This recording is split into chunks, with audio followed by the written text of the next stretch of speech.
Hello everyone. In this video, I will be discussing class 8th mathematics Vivek High School Chandigarh final examination, right?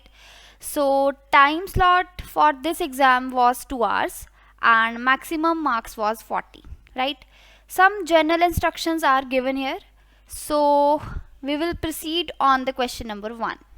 Question number 1 is the additive identity for multiplicative inverse of minus 1 upon a raised to the power minus 2 is option A, B, C और D, right? So अब हमें पूछा गया है additive identity के बारे में, right?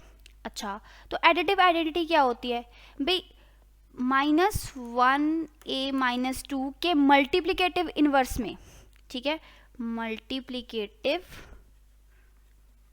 Inverse में मैं क्या ऐड करूं कि answer minus 1a raise to the power minus 2 का मल्टीप्लिकेटिव इनवर्स ही रहे. मतलब इसमें मैं क्या ऐड करूं कि आंसर सेम रहे? 0, right? So this 0 is called the additive identity of the number, right? So option A is correct. In fact यहाँ पे हमें मल्टीप्लिकेटिव इनवर्स निकालने की जरूरत ही नहीं थी, हमें तो भाई एडिटिव आइडेंटिटी ही बतानी थी, राइट? ओके, चलो. So let's move on to question number 2. Question number 2 is the cost of the stationery items is rupees 2109. This includes the sale tax as 11%. The price of items before tax was option A, B, C and D, right? अब देखें, ये जो हमें price दिया हुआ है rupees 2109, ये कौन सा प्राइस है? ये वो प्राइस है इंक्लूडेड 11% टैक्स, ठीक है. अब मतलब ये हमें दिया हुआ है सेलिंग प्राइस आफ्टर टैक्स, ठीक है. Selling price after tax is rupees 2109, ठीक है. हमें निकालना है selling price before tax, right? अब हमें पता है कैसे निकालते हैं अभी. सेलिंग प्राइस आफ्टर टैक्स कैसे आता है? सेलिंग प्राइस बिफोर टैक्स, उसमें हम क्या ऐड करेंगे?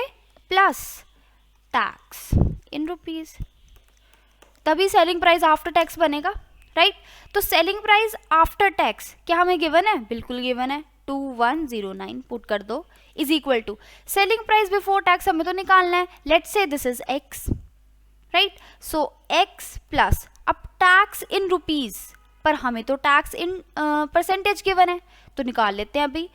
टैक्स किस पे लगता है? सेलिंग प्राइस बिफोर टैक्स पे, ठीक है. तो 11% ऑफ किसका?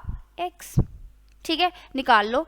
2109 इज इक्वल टू एलसीएम लिया, this becomes 111 upon 100 into x. अब हमें x की वैल्यू निकालनी है, सो x इज इक्वल टू 2109, 100 उधर गया ऊपर एंड 101 नीचे आया, ठीक है.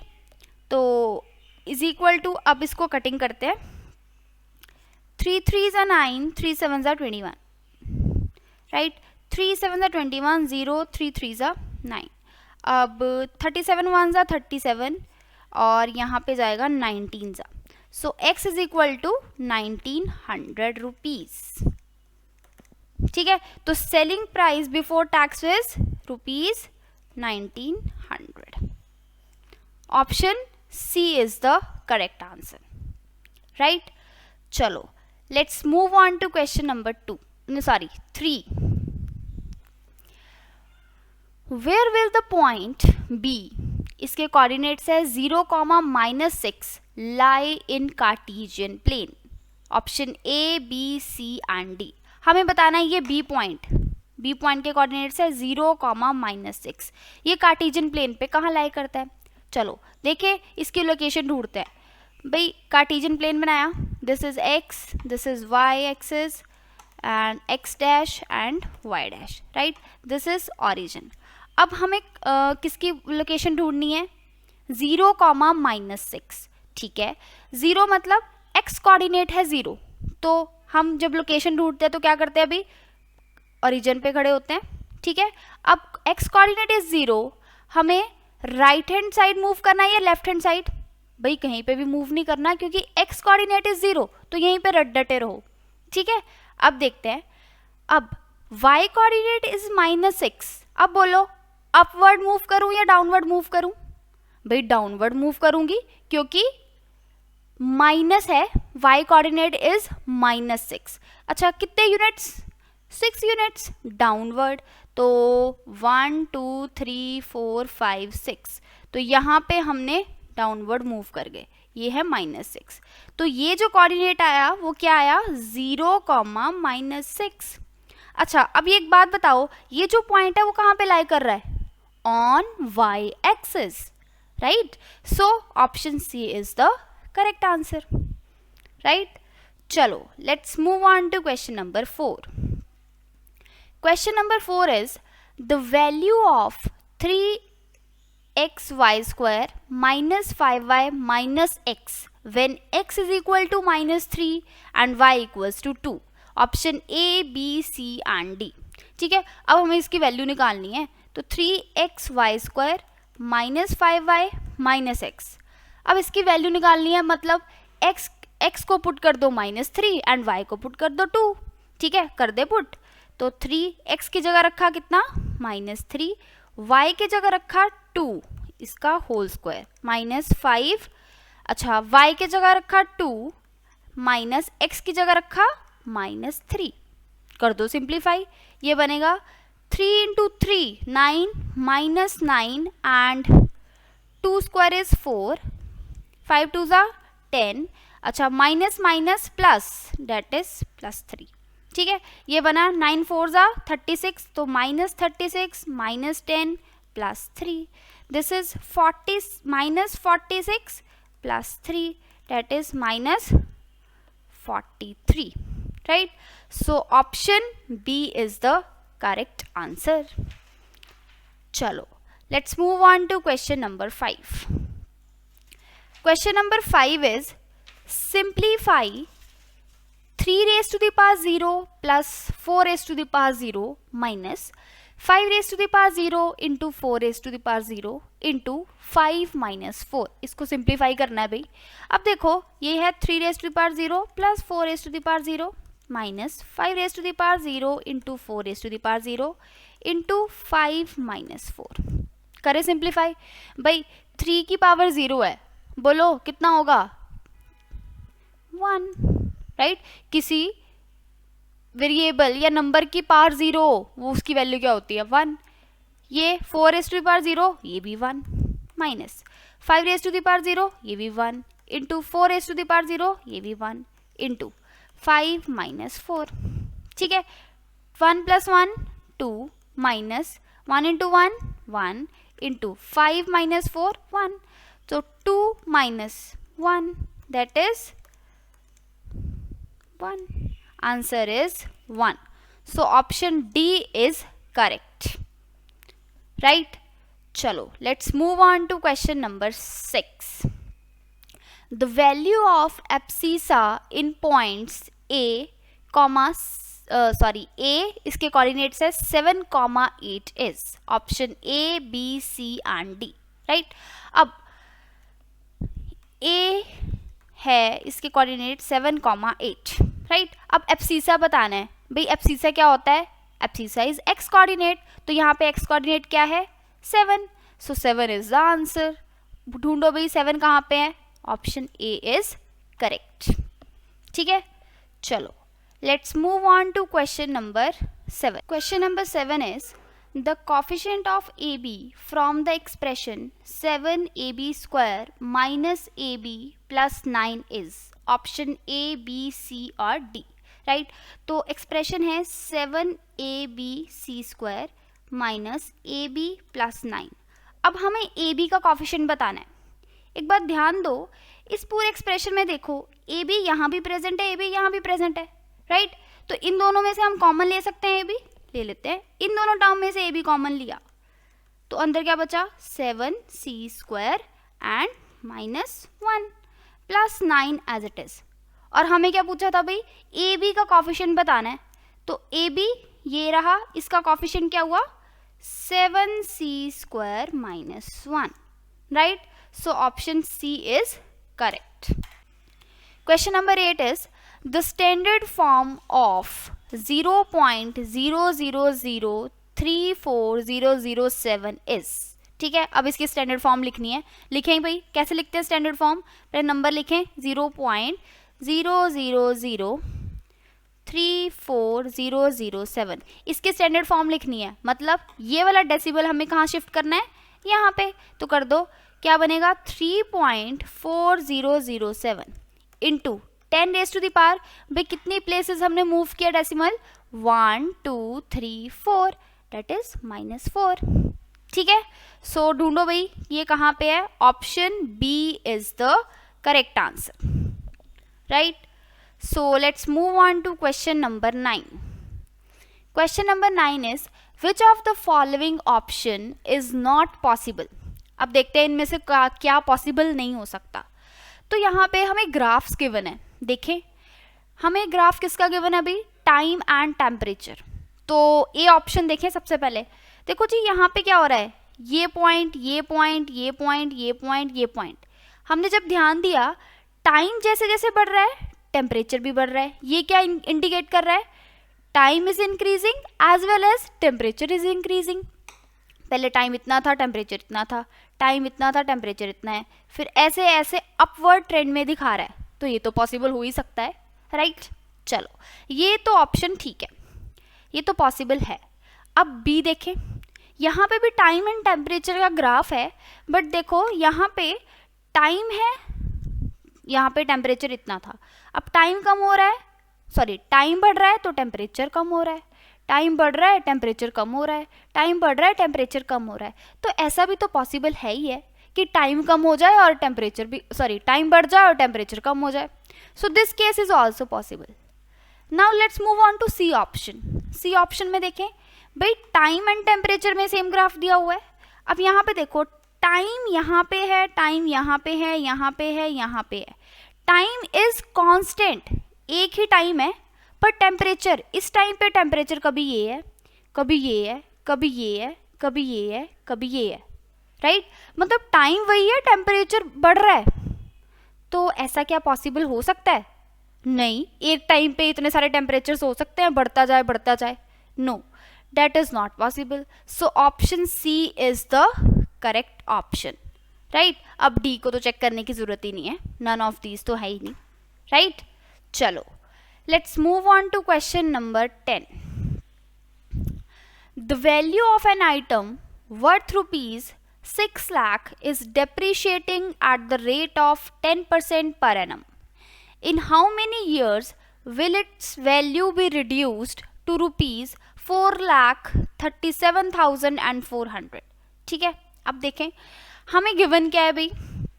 हमें गिवन है इनिशियल वैल्यू, कि पहले वैल्यू थी 6 लाख, अब रिड्यूस होके हो गई 4,37,400। तो हमें बताना है कितने ईयर्स में ये इतनी वैल्यू रिड्यूस हुई है। तो initial value is rupees 6 lakhs, right.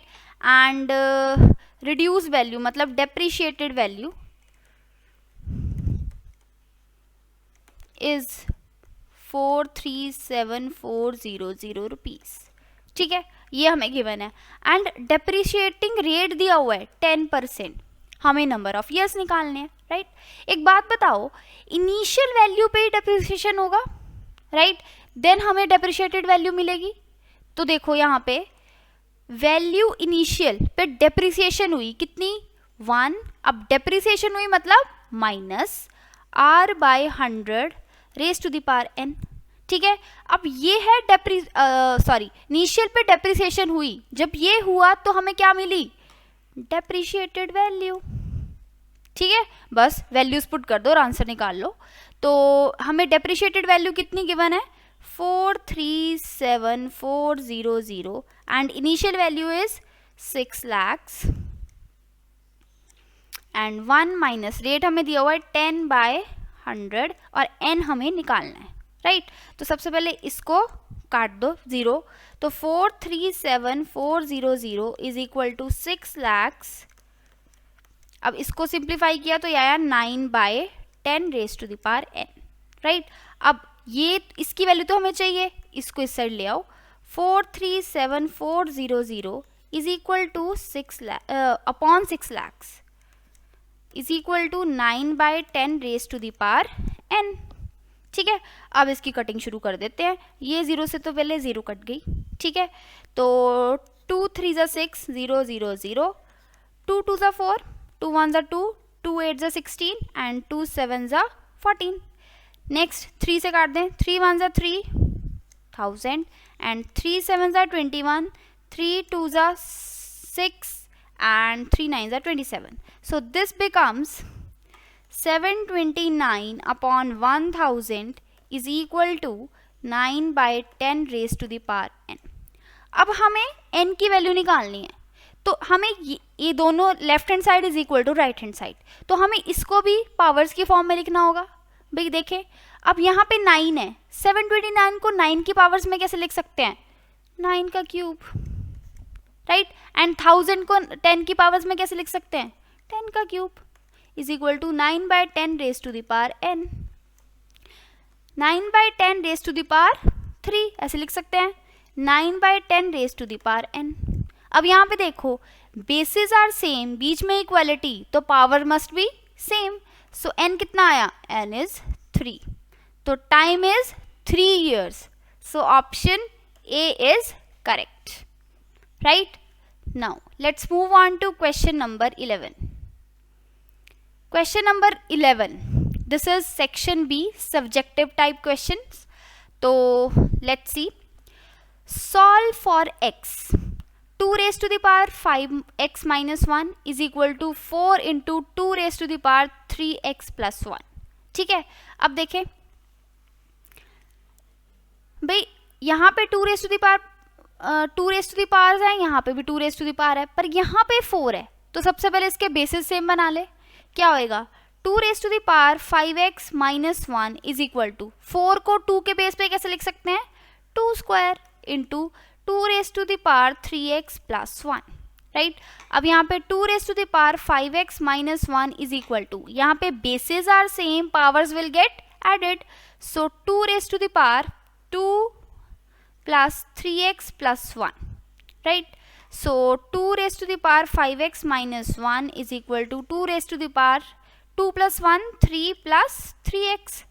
अब यहाँ पे देखो, बीच में इक्वालिटी है, बेसिस आर सेम, तो powers must be same. So 5x minus 1 is equal to 3 plus 3x। अब x वाली टर्म्स अलग कर लो एंड विदाउट x अलग कर लो, तो 5x minus 3x एंड 3 यहाँ पे जाके plus 1, so this is 2x is equal to 4, so x is equal to 2, right. So let's move on to question number 12। Question number 12, use suitable identity to find the product this into this. अब this into this करना है, पर एक तो तरीका कि भाई इसको डिस्ट्रीब्यूटिव लगाई सीधी और प्रोडक्ट निकाल लिया, बट यहाँ पे आइडेंटिटी का यूज़ करना है।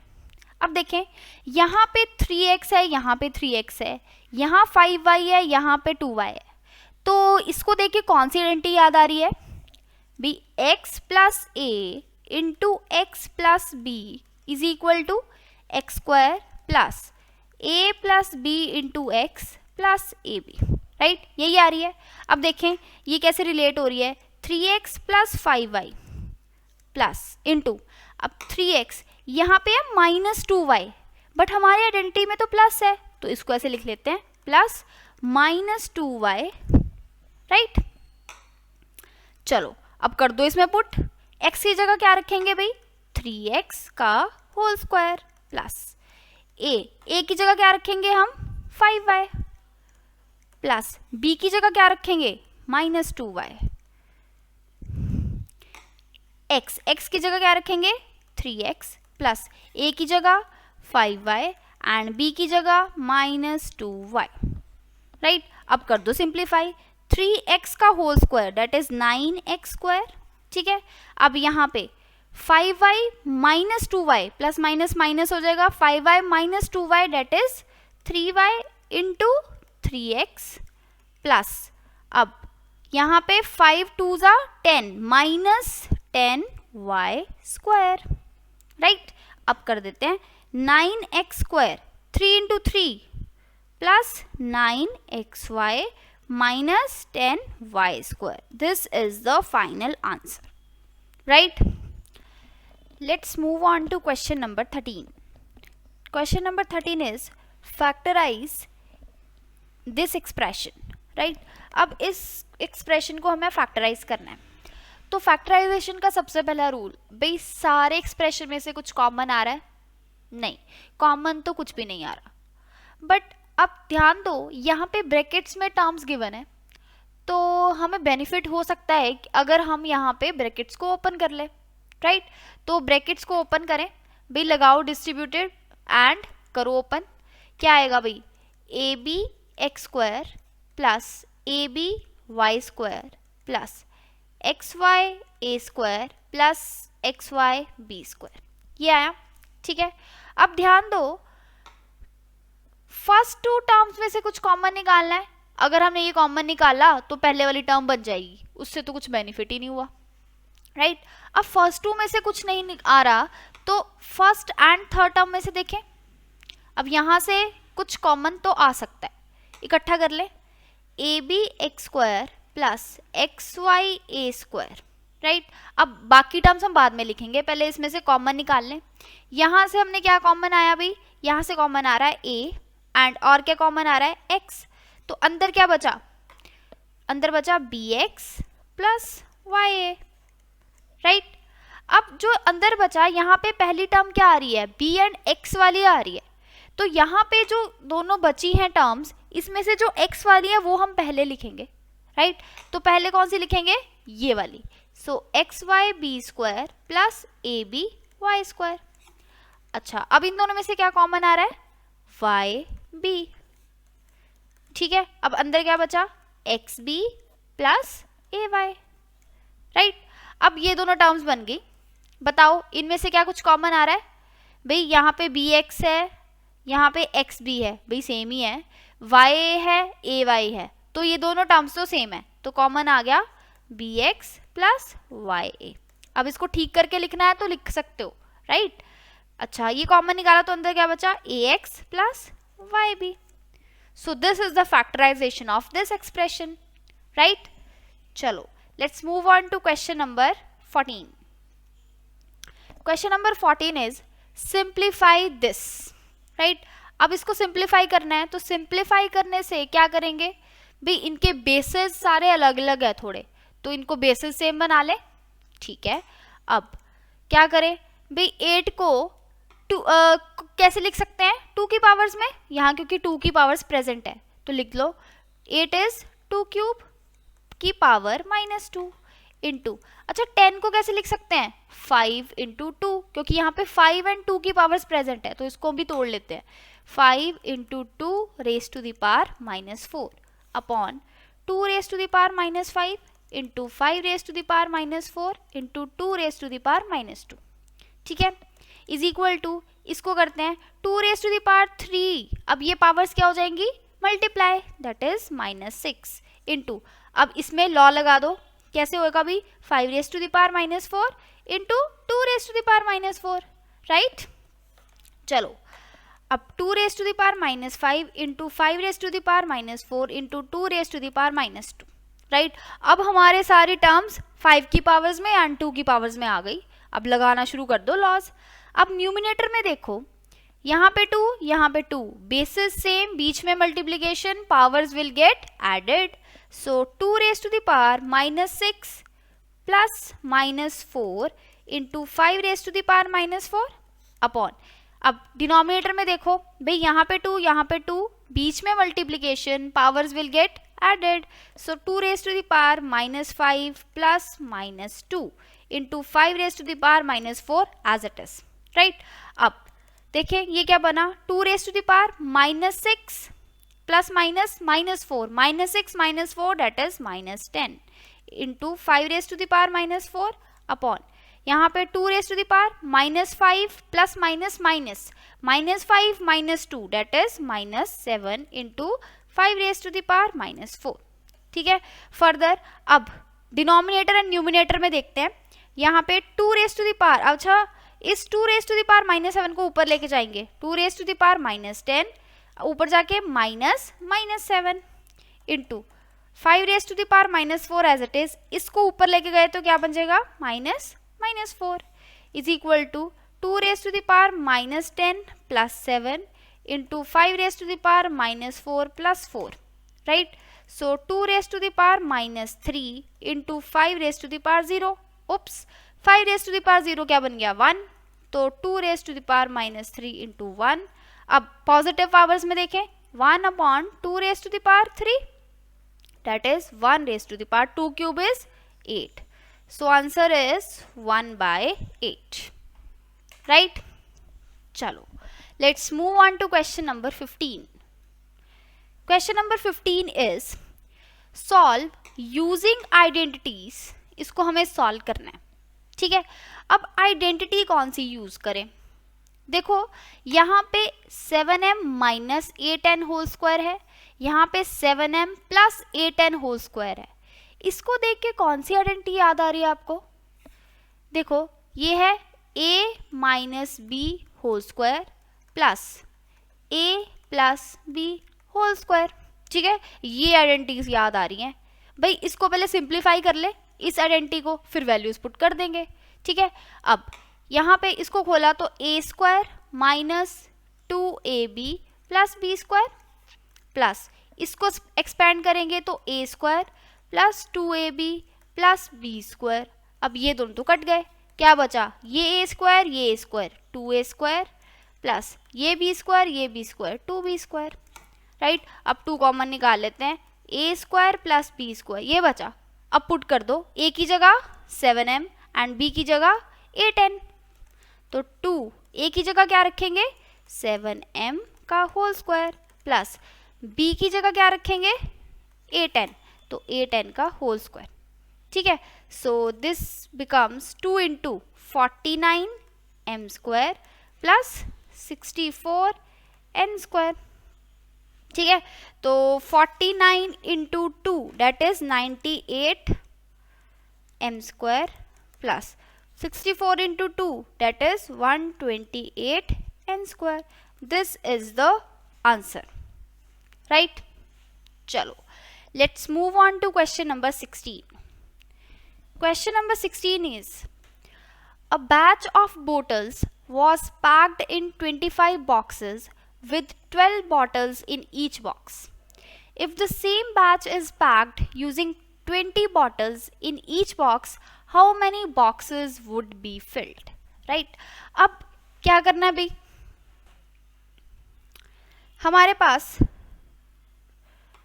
बॉक्सेस है 25 boxes 12 bottles in each box, right. 1 box में 12 बॉटल्स भरी जाती है, राइट, बट हमें यहाँ पे 25 बॉक्सेस फिल करने थे, ठीक है। ये तो हमें फर्स्ट लाइन में समझ आ गया। Next, if the same batch is packed using 20 bottles in each box, अब एक बॉक्स में हमें कितनी बॉटल्स फिल करनी है भाई 20 बॉटल्स फिल करनी है, तो कितने बॉक्सेस यूज होंगे, तो बॉक्सेस हमें निकालने हैं कि कितने यूज होंगे अगर हम एक बॉक्स में 20 बॉटल्स भरेंगे, राइट। अब ये हमें पता चल रहा है कि डायरेक्ट एंड इनवर्स का क्वेश्चन है, तो डायरेक्ट एंड इनवर्स का क्वेश्चन करने के लिए सबसे पहले क्या करना पड़ता है भाई, वेरिएबल्स ढूंढने पड़ते हैं, कौन से 2 वेरिएबल्स इसमें इन्वॉल्व हो रहे हैं, राइट। अब यहाँ पे है 25 बॉक्सेस एंड 12 बॉटल्स, तो number of boxes and number of bottles, अच्छा number of bottles 12 bottles in each, तो number of bottles in each box, ये हम 2 वेरिएबल्स हमने डिसाइड कर लिए कि ये 2 वेरिएबल्स इन्वॉल्व हो रहे हैं, राइट। चलो अब देखें नंबर ऑफ बॉक्सेस, भाई नंबर ऑफ बॉक्सेस जब 25 थे तो ईच बॉक्स में कितनी बॉटल्स फिल हो रही थी 12 बॉटल्स, ठीक है। But number of number of bottles each box में अगर हम 20 फिल करें तो कितने बॉक्स लगेंगे, लेट्स से x, राइट। अब हमें डिसाइड करना है ये डायरेक्ट का क्वेश्चन है या इनवर्स का क्वेश्चन है। अब देखो यहाँ पे नंबर ऑफ बॉटल्स, एक बॉक्स में हम 12 हम फिल कर रहे थे, बॉक्स में हमने बॉटल्स हमने बढ़ा दी, तो बताओ बॉक्स ज़्यादा लगेंगे या कम लगेंगे? ऑब्वियसली कम लगेंगे। एक बॉटल में एक बॉक्स में नंबर ऑफ बॉटल्स हमने बढ़ा दी, तो जो बॉक्स फिल होंगे वो क्या होंगे, कम होंगे। तो एक क्वांटिटी बढ़ रही है, दूसरी कम हो रही है। So these two quantities are in inverse variation. ठीक है, इनवर्सली वेरी कर रही है। तो इनवर्स में this upon this, that is 25 upon x is equal to this upon this, 20 upon 12। अब x निकालना, निकाल लो। 25 इंटू 12, ये ऊपर गया, 20 नीचे आया, इज इक्वल टू x। ठीक है, तो 5 5 ज़ा 25, 5 4 ज़ा 20, 4 1 ज़ा 4, 4 3 ज़ा 12, तो x कितना आया, 15। तो number of boxes 15, answer, right. चलो let's move on to question number 17. Question number 17 is, at what rate percent per annum will rupees 810 amount to rupees 980.10 in 2 years when the interest is compounded annually? ठीक है, अब interest है compounded annually, हमें क्या निकालना है भाई, rate हमें फाइंड आउट करना है। Will 810 amount to this in 2 years, time हमें दिया हुआ है 2 years। अच्छा 810 क्या है, प्रिंसिपल, एंड दिस अमाउंट क्या है, अमाउंट, राइट। अब हमें दिखाना है कि कितने रेट पे हम करें कि ताकि ये अमाउंट इतने अमाउंट में कन्वर्ट हो जाए। तो हमें तो फॉर्मूला आता है, क्या आता है, amount is equal to principal 1 + r upon 100 raise to the power n, right. तो अमाउंट कितनी आएगी, 980.10 इज इक्वल टू प्रिंसिपल कितना है, 810 इंटू 1 प्लस रेट इज कितना दिया हुआ है वो तो निकालना है, तो r अपॉन 100, अच्छा n इज 2 years। ठीक है, अब यहाँ पे इसके डेसिमल को हटा लेते हैं, डेसिमल को हटाया तो यहाँ पे आया 100। अब यहाँ पे हमें r की वैल्यू चाहिए और ये पूरे ब्रैकेट में क्लोज्ड है, तो इसको तो हम नहीं छेड़ सकते। हम क्या करेंगे अभी, 810 की साइड चेंज कर देते हैं। तो क्या करें, 98010 अपॉन 81000 नीचे चला गया, राइट। यहाँ पे मल्टीप्लाई था, यहाँ पे डिवाइड हो जाएगा, is equal to 1 + r by 100 raise to the power 2। ठीक है, अब क्या करें भाई, 0 से तो हमने एक 0 काट दिया। अब कटिंग करने शुरू करें, 9 9 ज़ा 81, 0 0, 9 1 ज़ा 9, 0, 9 8 ज़ा 72 एंड 9 9 ज़ा 81, राइट। अब फिर से 9 से जाएगा, 9 100 ज़ा एंड 9 1 ज़ा 9, 9 2 ज़ा 18, 9 1 ज़ा 9।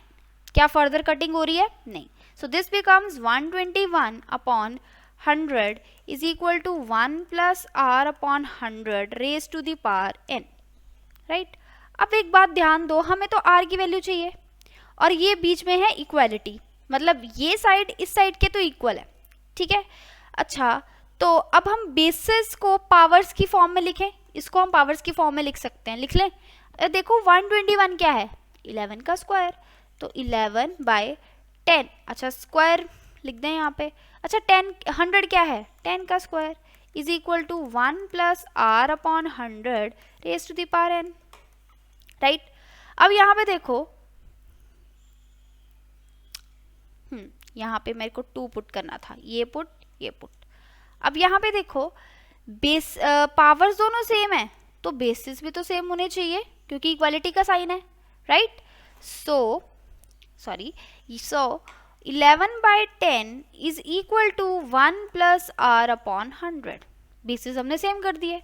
ठीक है, अब कर लो सिंप्लीफाई, भाई r तो हमें चाहिए निकालना है, इसकी साइड चेंज कर देते हैं, तो 11 by 10 - 1 is equal to r by 100। So LCM लिया, this becomes 1/10 is equal to R/100. So rate is equal to 100/10. तो 10 0 से 0 cancel, R is equal to 10%. ठीक है, चलो let's move on to question number 18. Question number 18 is factorize and divide. अब इसको पहले factorise करना है, देन डिवाइड करना है. ठीक है, अब देखें ये है हमारे पास. अच्छा, तो सबसे पहले हम न्यूमिनेटर को फैक्टराइज करें. अब फैक्टराइज करने के लिए भी देखा कि यहाँ पे तो कोई भी कुछ कॉमन नहीं आ रहा और ना ही रीअरेंजमेंट करने से कोई फायदा हो रहा है. ठीक है, तो अब क्या किया जाए, राइट? हमने देखा यहाँ पे a square b square 2ab, यहाँ पे कोई हमें आइडेंटिटी बन सकती है क्योंकि ये तीन टर्म्स इन्वॉल्व हो रही हैं. तो या तो a प्लस बी का होल स्क्वायर बन सकता है या a माइनस बी का होल स्क्वायर बन सकता है. देखें, अच्छा इसको मैंने लिखा 25, यहाँ पे माइनस माइनस माइनस माइनस मैंने ले लिया कॉमन, सब में से कॉमन लिया, अंदर क्या बचा a स्क्वायर, माइनस कॉमन लिया तो sign change plus b square, minus common लिया तो sign change plus 2ab upon 5 plus a plus b. ठीक है, ये करेंगे. अब यहाँ पे फर्दर ये क्या बना 25 माइनस, ये तो आइडेंटिटी बन गई कौन सी, a प्लस b का whole square upon 5 plus a plus b. ठीक है, क्या ये फैक्टराइज हुआ न्यूमिनेटर? नहीं. अब एक ध्यान दो, यहाँ पे स्क्वायर, यहाँ पे माइनस, 25 भी तो स्क्वायर है किसका, 5 का, तो हम इसको ऐसे लिख ले 5 square minus a plus b whole square upon 5 plus a plus b.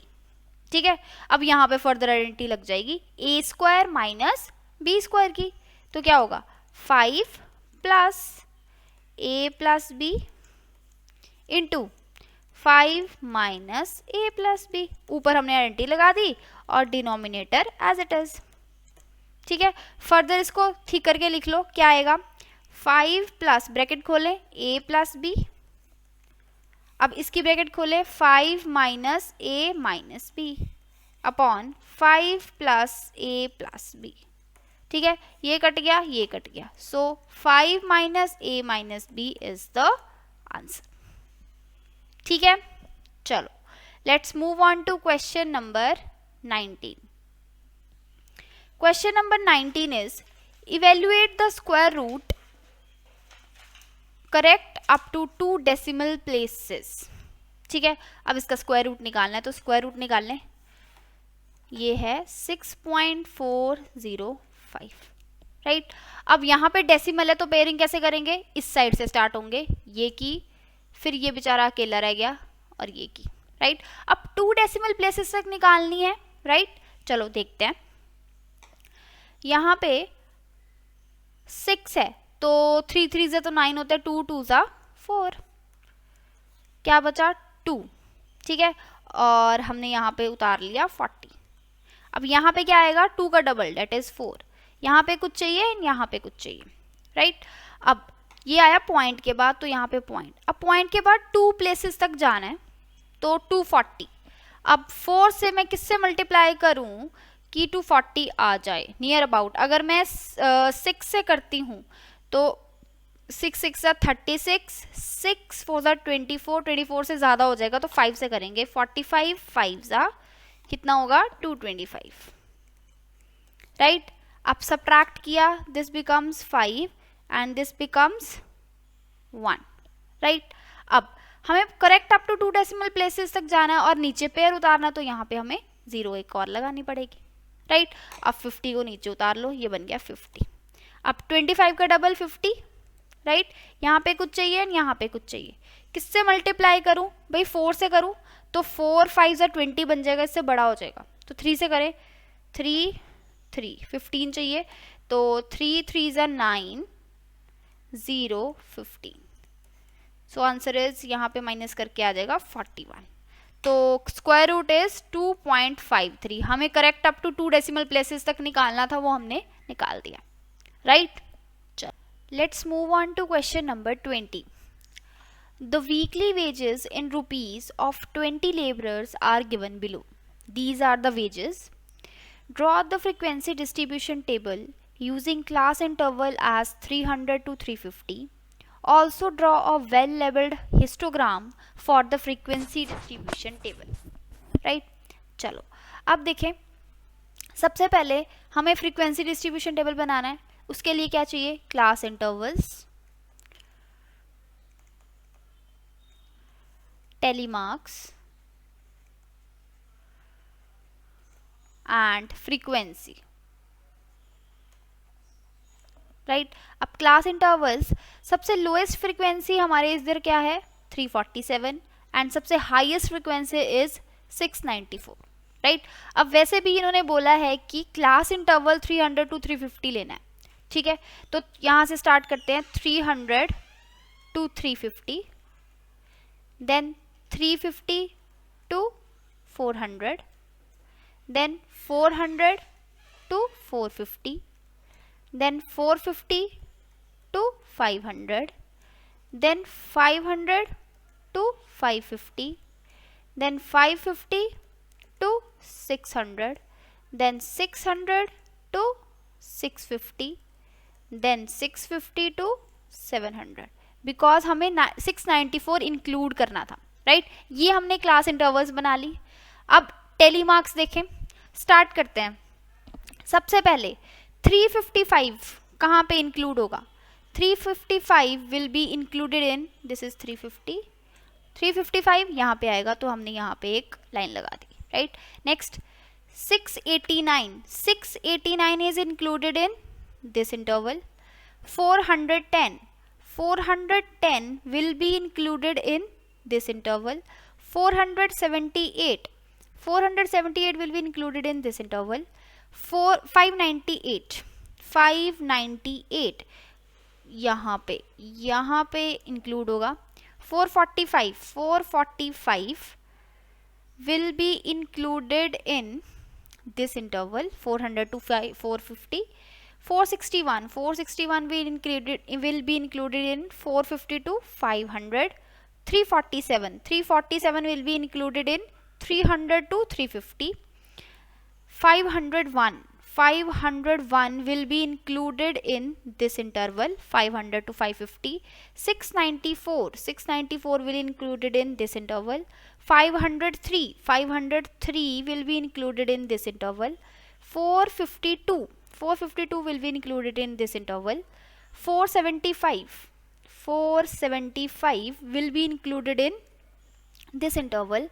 442, 442 will be included in this interval. 515, 515 will be included in this interval. 450, 450 will be included in this interval. तो हमने इसको मार्क कर दिया इस तरीके से. 450 also इधर आया. 424, 424, 424 कहाँ पे है? यहाँ पे आएगा, इस इंटरवल में इंक्लूड होगा. 550, 550 is included in this interval.